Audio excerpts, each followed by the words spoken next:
Harper Audio presents The Witness for the Prosecution, a short story by Agatha Christie, read by Mathew Prichard. The Witness for the Prosecution. Mr. Mayherne adjusted his pince-nez and cleared his throat, with a little dry-as-dust cough that was wholly typical of him. Then he looked again at the man opposite him, the man charged with wilful murder. Mr. Mayherne was a small man, precise in manner, neatly, not to say foppishly dressed, with a pair of very shrewd and piercing grey eyes. By no means a fool.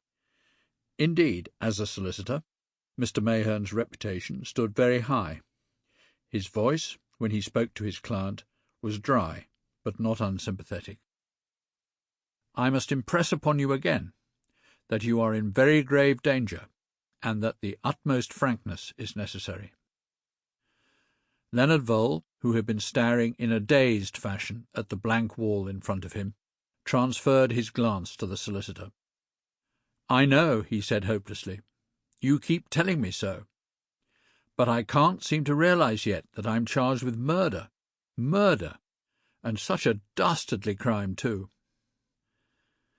Mr. Mayherne was practical, not emotional. He coughed again, took off his pince-nez, polished them carefully, and replaced them on his nose.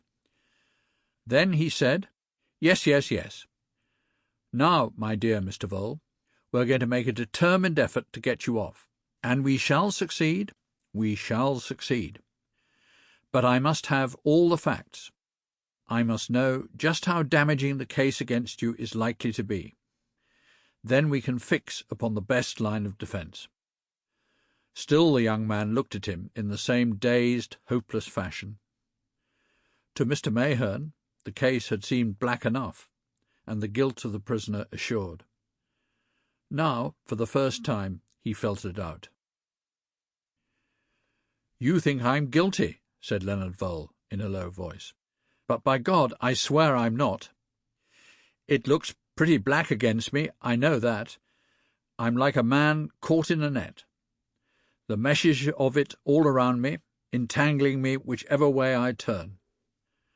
But I didn't do it, Mr. Mayherne. I didn't do it." In such a position, a man was bound to protest his innocence.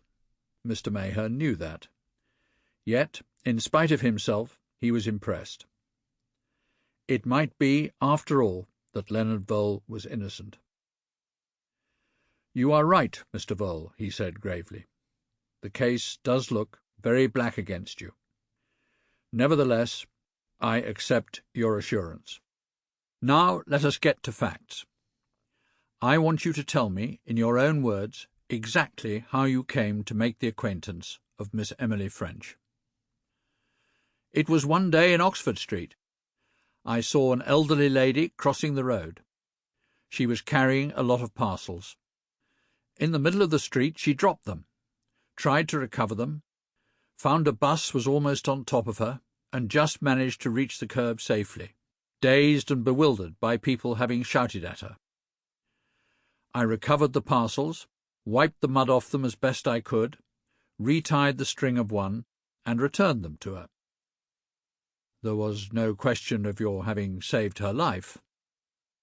"Oh, dear me, no. All I did was to perform a common act of courtesy. She was extremely grateful, thanked me warmly, and said something about my manners not being those of most of the younger generation. I can't remember the exact words. Then I lifted my hat and went on. I never expected to see her again. But life is full of coincidences. That very evening I came across her at a party at a friend's house. She recognized me at once and asked that I should be introduced to her. I then found out that she was a Miss Emily French and that she lived at Cricklewood. I talked to her for some time. She was, I imagine, an old lady who took sudden, violent fancies to people. She took one to me on the strength of a perfectly simple action which anyone might have performed. On leaving, she shook me warmly by the hand and asked me to come and see her. Sample complete. Ready to continue?